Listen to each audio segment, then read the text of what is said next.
Welcome to Tennis Sucks, brought to you by Selkirk. And I think it's my turn to start it out. I guess I'll talk about our clinic this morning and how the reviews came in. 4 positive reviews from my part of the clinic, and we haven't heard one word from Travis's portion of the clinic that we put on this morning. Do you really believe that, Graham? Not believe, it's true. Who told you that? Laura, the organizer. She's not very fond of me.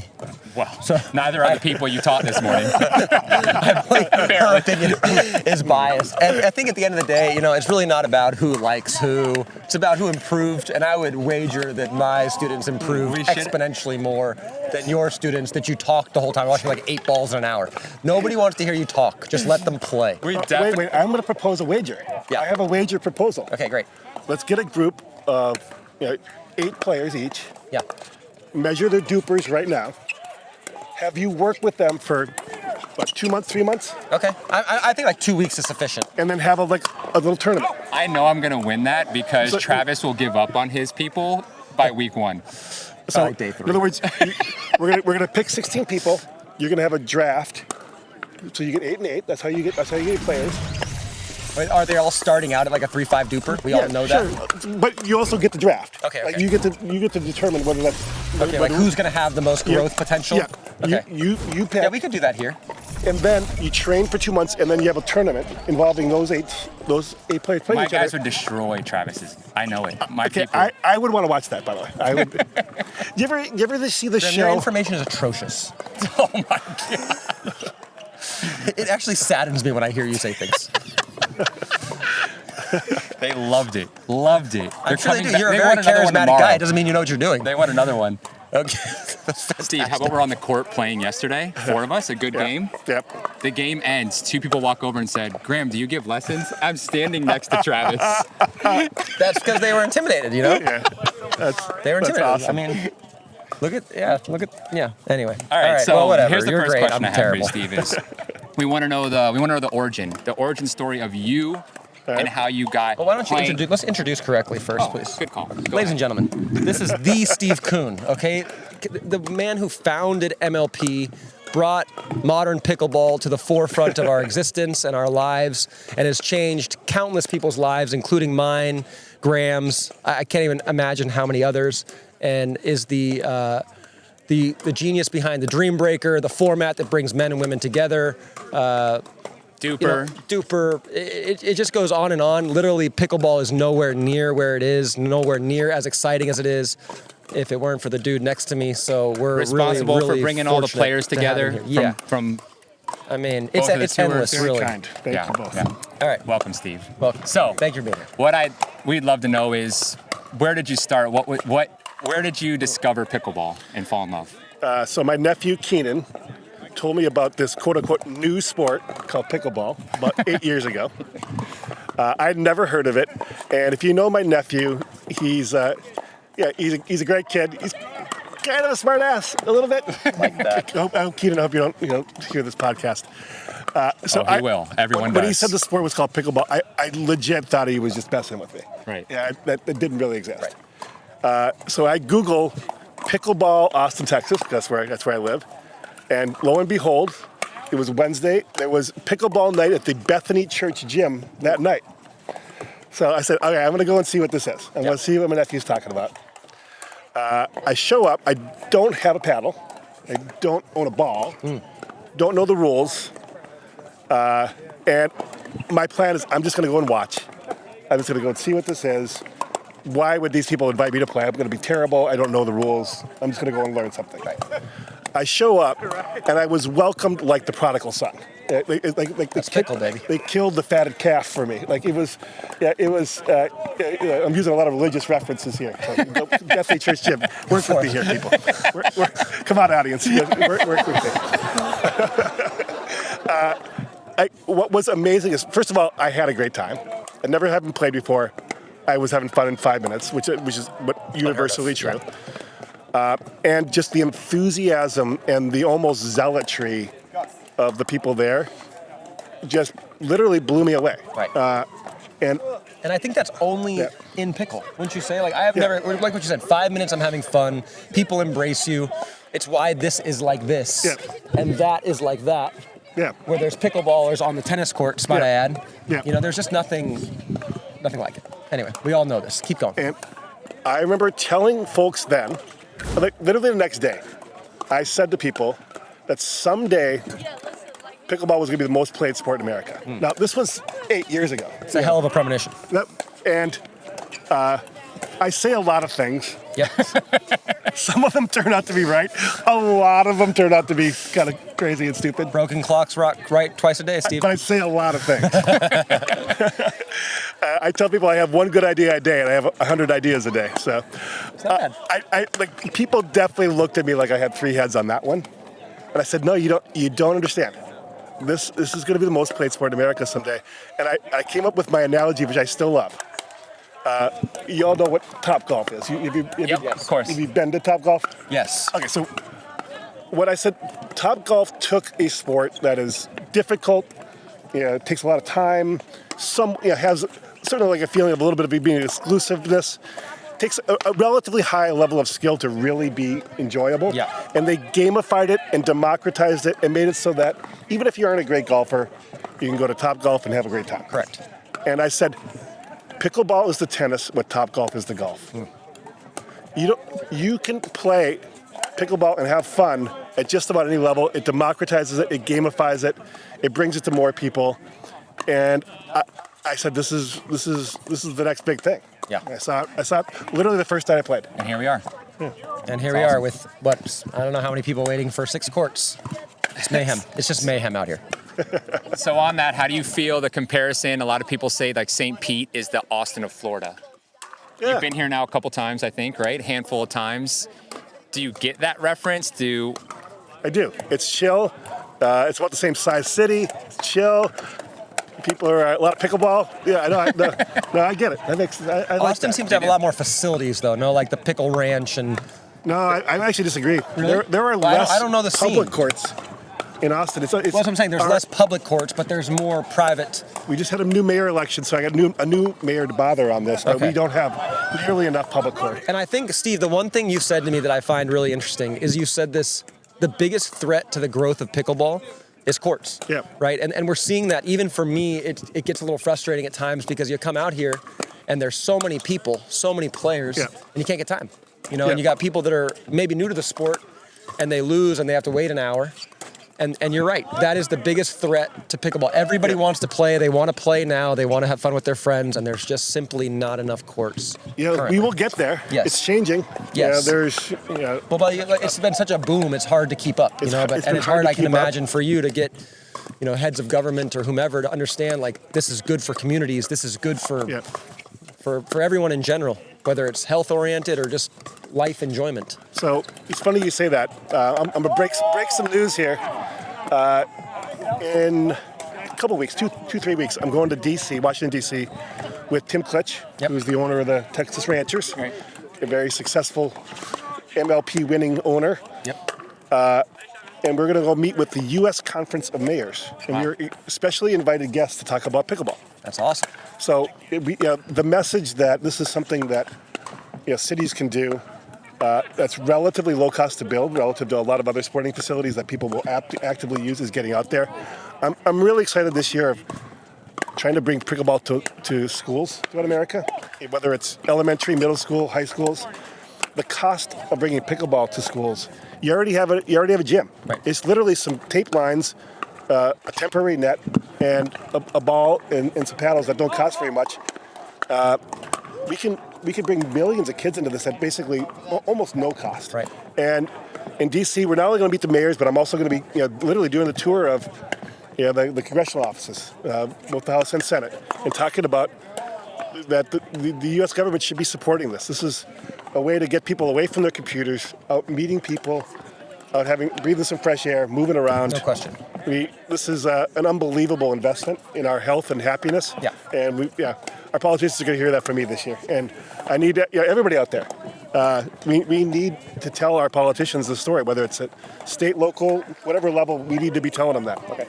Have you been playing lately, Steve? Not very much and not very well.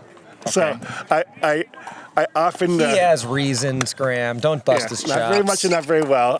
I used to actually be a decent player. And we know that. We were there for it. We see the skill set. There was a day. There was a day. And it's still right there. It just needs some brushing off. Today is not that day. Refinement. Today is not that day.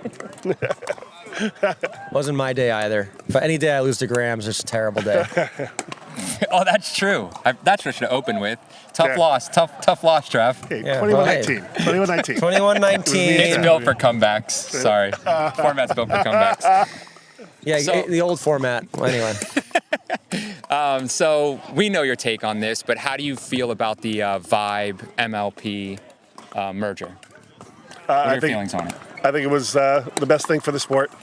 I think we're going to take the level of, both in the PPA and in MLP, I think we're going to take the level of coverage of the sport, the level of storytelling about the pro players, and the level of competition to absolutely new heights.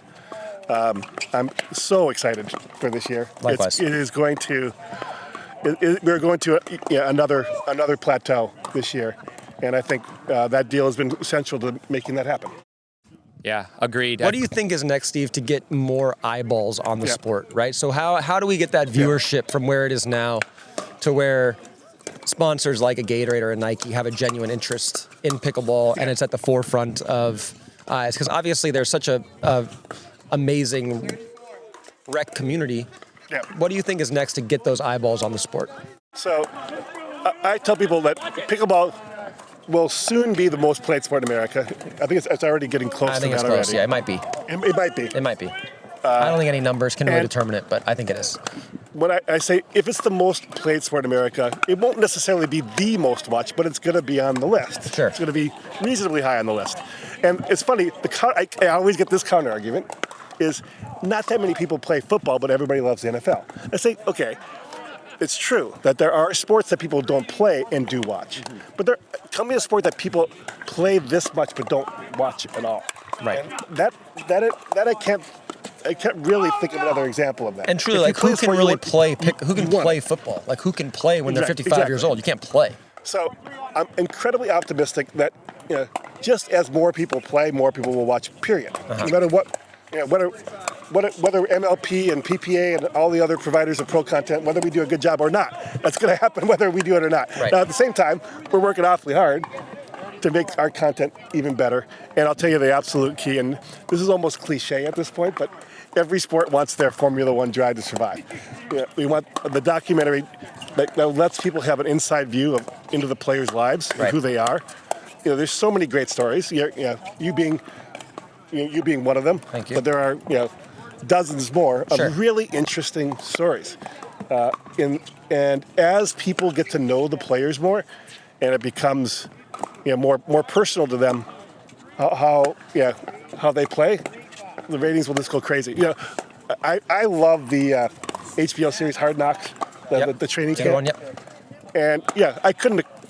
I'm a lifelong Vikings fan. I hate the Lions in general. Not as much as the Bears or the Packers, but definitely, they're on the hate list because they're in a division. And after watching the training camp one, I was like, I kind of want to watch them play. Like, it makes you want. And once you get to know some of the players and know what they're going through, personal stories, you want to be a part of it. And I know we're actively working on telling the stories of our players better this year. Well, that's what I was gonna. For me, I think it's star power. Like, when I think about it, if I'm a viewer, I love to watch teams, and that's my primary. Once the sport's established, but what kind of gets me interested is a guy, or someone who generates interest, and I think that's coming. It's happening in the sport slowly, but yeah, certainly, like you said, it's coming regardless. Just hopefully we get some stars in the sport that really are charismatic and interesting to watch, and then it'll happen even faster.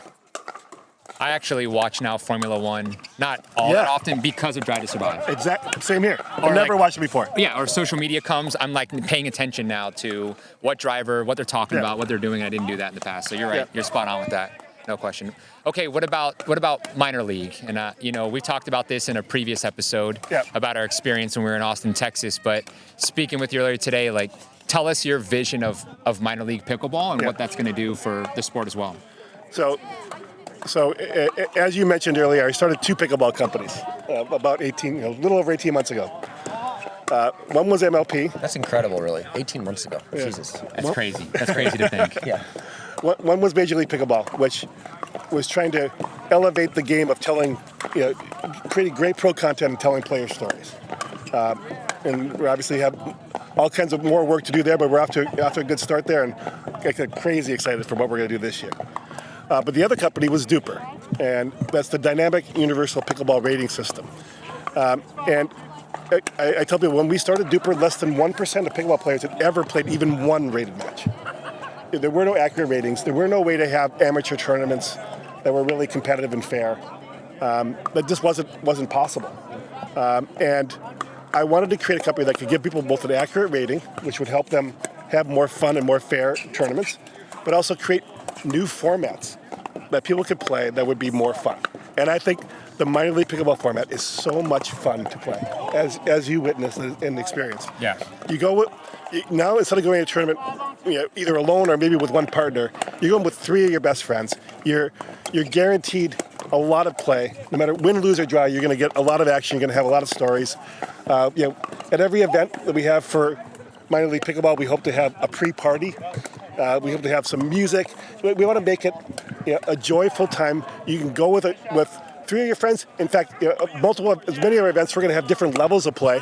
So if there's a Florida Smash team in minor league pickleball, you could bring a team that's at DUPR 16, which is an average 4.0 player. Right. Or DUPR 14 and 3.5, and you could all go together and have just a really great time. Right. Play a lot of pickleball, meet a lot of other fun people from all over the country, and you're going to have fun, win, lose, or draw. And I contrast that with the tournament format that has been the most common, which is the double elimination format, which I think for a lot of people has been incredibly frustrating because sometimes you'll travel, you might get on an airplane, you're getting in a hotel room, you get someplace, and in double elimination tournament, 1/4 of the field is done in 2 matches, and another 1/4 of the field is done in 3. That's just not a way to build a lot of great experience and loyalty among tournament players. And we needed to change that. And minor league pickleball is going to change that. We're going to run so many events this year. They're going to be so much fun. So anybody who's experienced it would agree with that. So the MLP or the minor league format that we were discussing is starting this year. People can have that opportunity this year to play. That is correct. Yes. That's fantastic. And all over in different parts of the country, including here in You know what's funny, Florida. Steve? Beyond that, like I played tennis my whole life, and the best tennis events I ever had were father-son because it felt like it was more enjoyable and friendly, and you were interested in meeting the other people. Tennis never felt that way at any level. It was always very individual, and I'm sure people even feel that to some extent in pickleball, going to play singular amateur events where they feel like they're isolated alone. Yep. They have this amazing passion for a sport, but maybe they don't really feel like they meet people. This solves that. It creates that community atmosphere that we have out here and brings it to a competitive format that matters. I can't imagine that people won't just fall in love with that quickly. Well, look at your experiences at MLP. Like, I imagine those experiences really bonded you to your teammates. It did. It bonded me to my teammates. JW in particular, just because he was like kind of a hard egg to crack, and I certainly like a challenge. But really for me, like it was more just it kind of immersed or clarified my passion for the sport that we can be super tight in that moment and then maybe drift off. And Graham and I were even mentioning this other day, like there's people out here that seem like really integral as parts of our lives that we see on a day-to-day basis. They leave pickleball and it's like, where'd they go? Like pickleball is our bond. That's what brings us together. And I think, MLP maybe brought that for me. Like I haven't maybe established long-term friendships yet out of them, but I'm sure they're coming. More of the friendships that I've established out of them have been guys like Graham, guys like you, and obviously I'm one of the oldest ones, so maybe that's a part of it. But And the 8 guys that we brought to Austin, all 8 of them, and they're some highly skilled players, say it's the most fun they've ever had playing pickleball, and they all bet, when's the next one? They all want to do it again. Yeah. And they all play tournaments regularly. That minor league experience was incredible for them. We need to do one here. Yeah. We could do an event here on these 6 courts. It would be magic. It would be magic. People would love it so much. If we do get a minor league team, or when we do, Florida Smash, and I'm playing on the team, you got to be there to support me, right? Like I'm there for you to watch you lose all those tournaments. you've been a little sus lately. I feel like your effort lately has been pretty dog shit. You see me playing. yesterday and you're today. playing great. I didn't say that. I said your managerial skills and your support skills have been suspect. I feel like you got to do a lot better there. Hurry up and get that pilot's license already. Yeah, so Graham's actually getting his pilot's license now so we can fly to tournaments within the southeastern region together on a little propeller. Well, then you have to get a Florida Smash team. So you can go to all the tournaments. You can fly everybody. Yeah. I mean, it's only a 4 or 6 Is it a 6? Oh, we got that covered. Yeah, We'll get you an six upgrade. seater, yep. We'll work on an upgrade. Yeah, but obviously yes, Graham, I would, of course, would be there to support you. I would train you for the weeks leading up to it, and I wouldn't expect anything but your best, which is not great, but we'll pick it up. All right, well, this ties into about DUPR, and you were talking about it already. Ties into DUPR. I know DUPR's like your new baby, kind of. Old and new baby. Old and new baby. Yep. Tell us about where that's going, or what we can expect from that coming up. Like, how is it growing? Where is it going? What do you see the future of DUPR? So I think this year, the goal is to not only create an accurate rating, which allows people to play fairly and competitively, play for money at an amateur level, but also to help create these amazing new formats, like minor league pickleball. We also have another event called our waterfall event, which you get 4 matches guaranteed in 4 hours. I'm playing in some. I'm already signed up for a couple. So we are. I think we're really trying to make the sport more fun. And what I tell people is, every day we're trying to make it better. Like we don't claim perfection. We're working on the algorithm. I think you're going to see some changes to it. I think we'll make it even. I want to make it 2 things. I want to make it more immediate, and I want to make it more transparent. And we're working on that. So watch that space. Give me a little bit of time, but I think we are going to be rolling out some new versions of the algorithm where both of those things will be accomplished. Mine jumped like 0.2 this month, so I think we're on the right track right now. I think the algorithm is fixing. I think mine dropped a little bit. Accurately so? You think He's actually playing getting great. very accurate. It's getting very accurate. For the first time in months, he's playing well. What's your DUPR up to? 4.94 maybe, 4.93. My goal is to crack 5. But one thing I think we should do, and look, we have a lot of things to do at DUPR, so forgive us if we don't accomplish them all. But I think every time a person first crosses like a barrier, like 4.0 or 4.5 or 5.0, we should like send them something. Yeah, like a hat or something. We should. Like, no, even a message or just, something. we should reward that. Yeah. Because I know that's going to be a big day for you, right? Oh, when I crack 5.0, I will be. It's going to be a big day for you. I'm going to basically put on a big screen and invite all my friends over to look at it. We got to get better at that. Yeah, you're going to be there for the 5.0 DUPR parties. Appreciate it. But the DUPR team, the Grigor DUPR team has really built a lot of amazing things this year, and I think watch this space. What we're going to do to help create more joy and make playing in pickleball tournaments more fun next year is going to hopefully really, really change the sport yet again. Yeah. I know everybody that plays cares about their DUPR. It's the only one I hear people talk about, like, yes, oh, my DUPR is this or my DUPR is that. No one talks, about I've the never other heard the other systems. rating system mentioned ever. And I don't It's even know what true. they're called. You know what they're called? Yeah. Okay, we don't have to say them, but I don't even know what they are. I think I do. Yeah. There's a lot of them. There's more than you know. Okay, so here's a good question, and don't be biased just because you're sitting next to 2 Florida Smash guys. What's your predictions for this year in MLP? By the way, Who do you, I'm already going to be in trouble. He's biased, man. When in Rome, do as the Romans do. Correct, So I don't expect any crap out there. Yeah. I'm keeping it fair. All right, let me hear who's like your top 2 in each of the divisions, the Challenger and the Premier League, if you had to pick one. Well, I think any team with Anna Lee Waters has got to be a contender. Yep. And I think any team with Ben Johns has got to be a contender. So those 2 you cannot rule out. If you look at season 1 when they both played, Anna Lee and Ben both made it to the finals. Right. So you cannot sleep on either one of those teams. I will say. I think we have the second highest DUPR rating. Is that true? We do. We have the second highest DUPR. That's something because we got Colin in the 4th round. I think that helped a lot. That's The right. 3rd highest DUPR went 4th round. So, I'm always biased towards the teams that include players that live and train at Dreamland. So, I have to give them a shout out. Yep. You got one team with Declan and Vivian. They're gonna, That's going to be interesting. That's gonna be Very interesting. Vivian was on our short list of players. Yeah, she was actually our first women's pick. I say that Vivian is the best defensive player in pickleball, and I didn't notice I didn't say a gender. She's unbelievable at getting out of trouble. She's the best female right side player for sure. You've got to pick a female right side player. Yep. Do you pick Vivian or do you pick Jessie Irvin? Oh, you can't get me in trouble. That's where we were, though. That's where we sat. That's too hard. That's too hard. No, in we the didn't. war room during the draft. I thought Vivian was already taken. No. Are you sure? Not when we took Jessie. Really? We were thinking about right side players. Those were our two that we were like, deciding between. Oh, you're right. You're right. Sure. That's a tough choice. I mean, we're happy with our pick. We think maybe a little higher, a little more experience level-wise, but they both fill that spot perfectly, we think. Yeah. In every way. And then you got, Linda Panagamite and DJ. DJ seems pretty spicy. They're gonna He's hot and cold, obviously. They're gonna hit a lot of balls really hard. And DJ and Andre were like third and fourth picks. Andre was the third round, and DJ in the fourth. Yeah. Which I thought were two really interesting steals. Two guys with a huge amount of upside in the third and fourth round. No question. I think that's an exciting team. I mean, if we weren't forced to take Travis in the third round, we would have been all over them. Trust me. I sat right there, and Jessie and I were on the phone, and we said, Andre's available, DJ's available. Okay, can I ask a question? What's my record against Andre?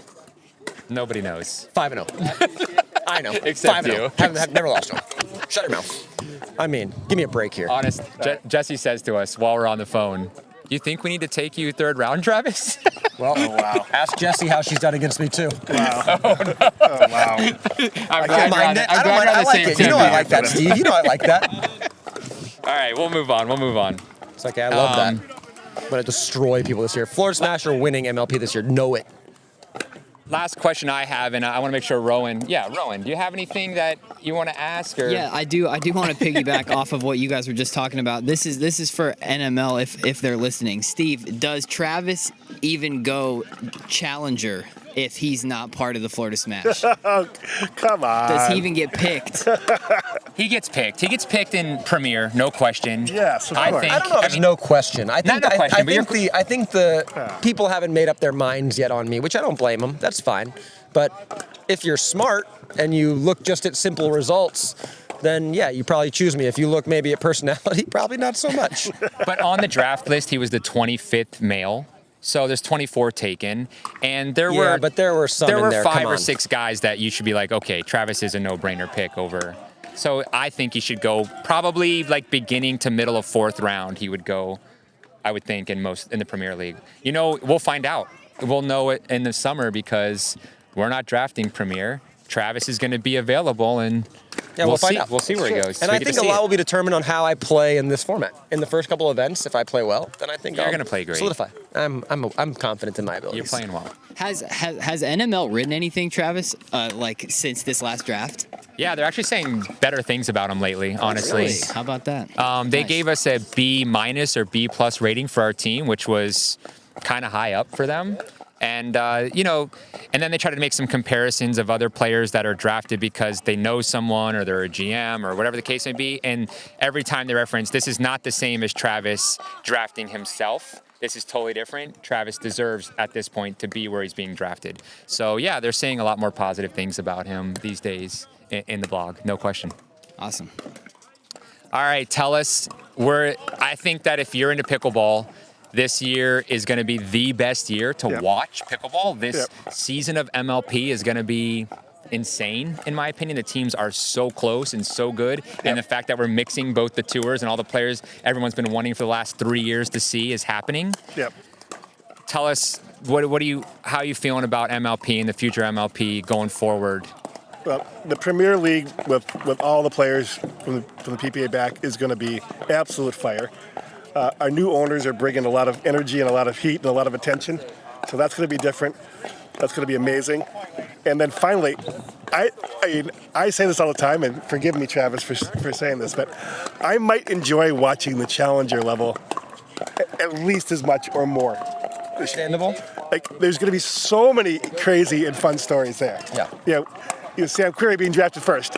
Obviously, he's going to have a target. He's going to have a target on him. He shouldn't have been drafted first. Love you, Sam, but you're not there yet, buddy. But he's going to have something to prove, and other people are going to. He better start dinking. So, I mean, that alone is going to be must-watch TV. You're going to have to watch every one of those matches. Well, and not only that, like for us on a personal level is we need to be watching these players because this is who a lot of them we're going to be drafting in the summer. Oh, we're going to watch every match. And I'm excited to see who moves up because there's going to be a handful of players that are playing Challenger now that will be playing Premier next season, and vice versa, playing Premier now that will be playing Challenger next season. Who has the mentality for it, right? Because there's obviously some people we saw that maybe just don't have the mentality for that format, that they kind of crater when it's close, or they get really tight, or maybe they're not the best team player, whatever it may be.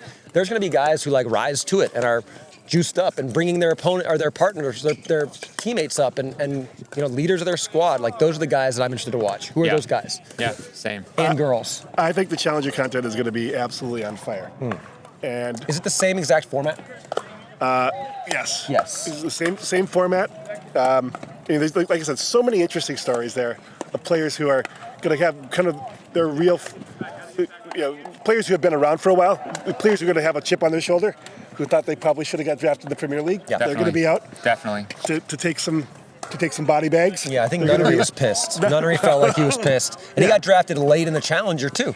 It wasn't even like he was early there. He's going to want to put a hurt on some people, and that's going to be also fun to watch, right? Yeah. So fun to watch that. Do they take? I know they take place at the same venues in the same time frame. Are they taking place on the same day? Okay. As always, answer is it's complicated. Okay. I could walk you through the whole order of play. Basically, Challenger starts Thursday. Right. And they'll do their entire group stage on Thursday. Okay. Premier starts Friday and starts their group stage on Friday.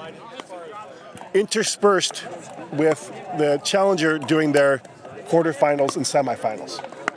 That happens Friday. Saturday is all Premier.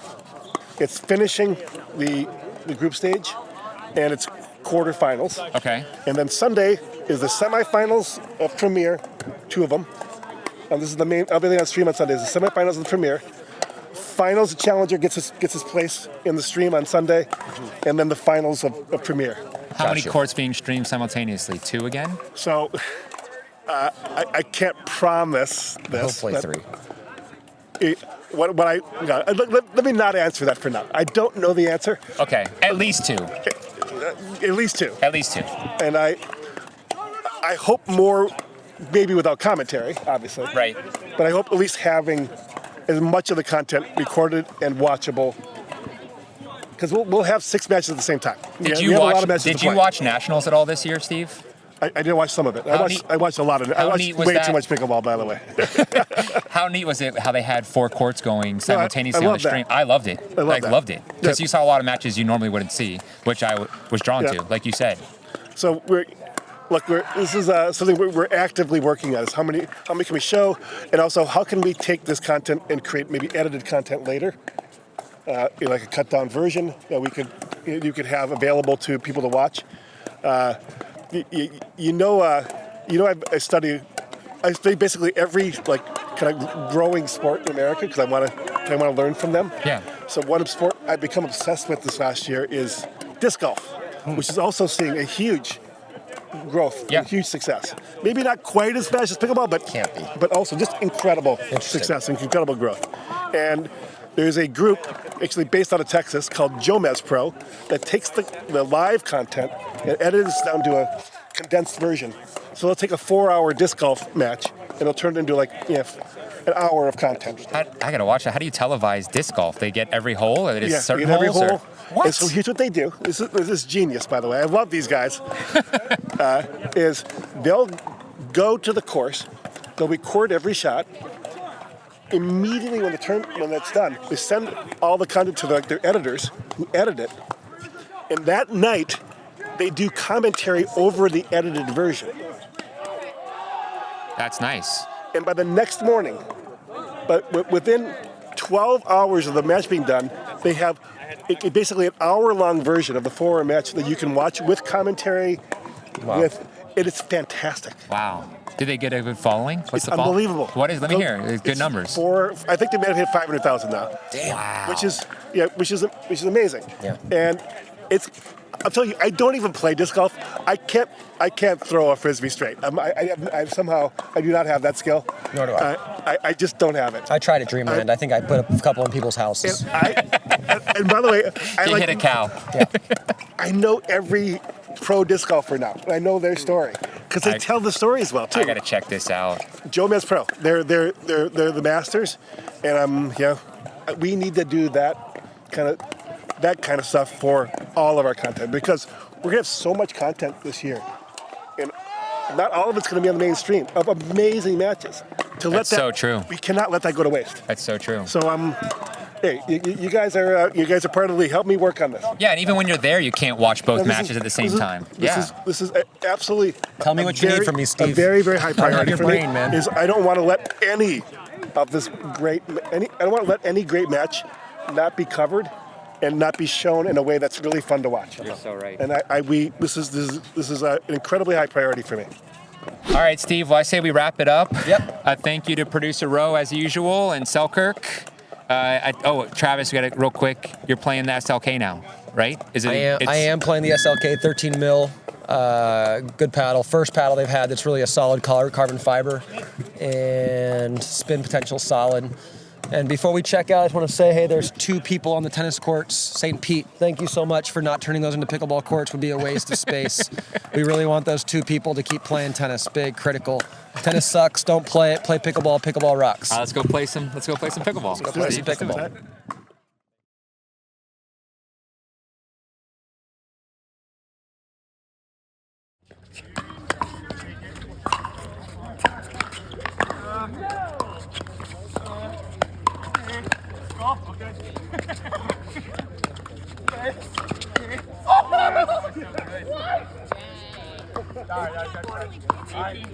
Keep them locked. Last point, tough to get, guys.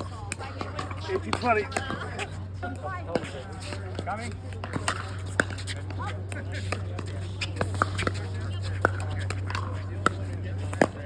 Nice. 18-20. Nice. Coming.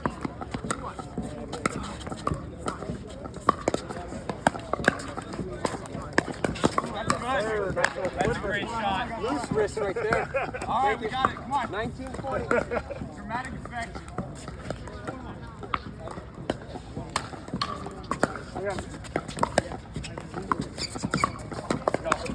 Yeah, Graham, that's so clutch. Wow. All right, Graham, no more. Look up, 2019.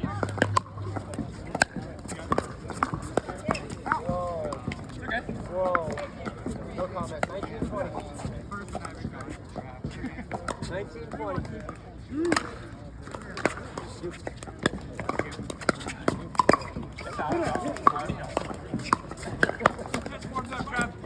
Got it.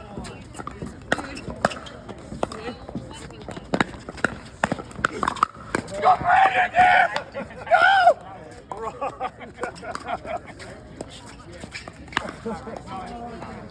No, that was really good. It was a very high quality point. 19-20. Come on, Graham. 2019. Nice. Got it. Go, go. No, that was it. That was it. 19-20.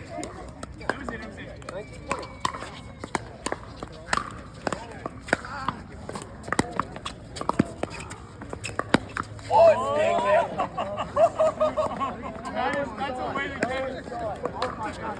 Come on. We got it. Come on, right here. Sweaty. You. Oh no! Not off that. Oh, it's a good. Good job, Steve. That's a great.